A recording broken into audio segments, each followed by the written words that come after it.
नमस्कार, मैं अपूर्वा, आप देख रहे हैं दिव्यांग जगत। आइए बढ़ते हैं कुछ खबरों की ओर। दिल्ली हाई कोर्ट ने महत्वपूर्ण आदेश में कहा कि दिव्यांग व्यक्तियों के मुख्य आयुक्त की सिफारिशों को सामान्य रूप से सरकार और संबंधित प्राधिकरणों को मानना चाहिए। हालांकि यदि कोई वैध कारण हो तो संबंधित प्राधिकारी इन सिफारिशों को न मानने का निर्णय ले सकता है, परंतु ऐसे में उसे अपनी अस्वीकृति का कारण स्पष्ट रूप से बताना अनिवार्य होगा। जस्टिस नवीन चावला और जस्टिस मधु जैन की खंडपीठ ने कहा, यदि कोई प्राधिकारी मुख्य आयुक्त की सिफारिश नहीं मानता तो उसे ये कारण मुख्य आयुक्त और पीड़ित व्यक्ति दोनों को सूचित करना होगा, ताकि पीड़ित व्यक्ति अपने कानूनी उपाय का उपयोग कर सके, जैसा कि वर्तमान मामले में याचिकाकर्ता ने किया। ये टिप्पणी उस याचिका पर आई जिसमें एक दृष्टिबाधित उम्मीदवार ने भारतीय स्टेट बैंक के एसोसिएट बैंकों में प्रोबेशनरी ऑफिसर पद से अपनी सेवा समाप्ति को चुनौती दी थी। उसे अनिवार्य पुष्टि परीक्षा में उत्तीर्ण न होने पाने के कारण पद से हटा दिया गया। याचिकाकर्ता ने इस निर्णय के खिलाफ कई स्तरों पर अपील की,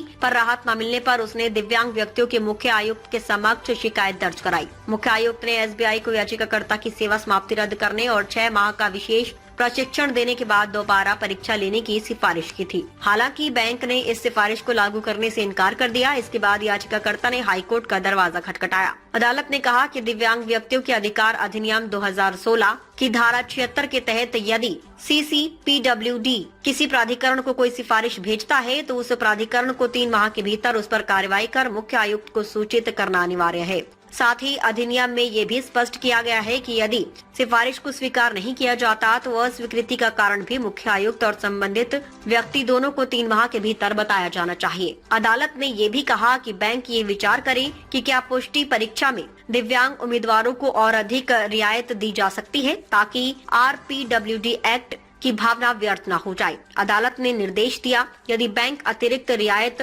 देने से इनकार करता है तो इसके कारण भी याचिकाकर्ता को सूचित किए जाएं।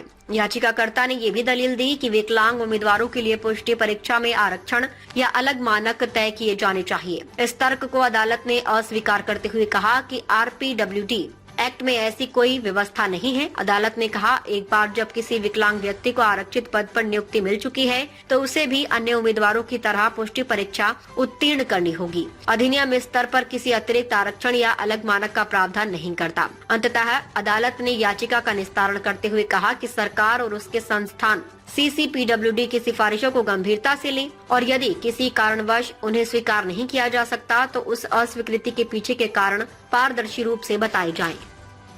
अब तक के लिए बस इतना ही। आगे खबरों को देखने के लिए हमारे चैनल को लाइक करें, शेयर करें, सब्सक्राइब करें। नमस्कार।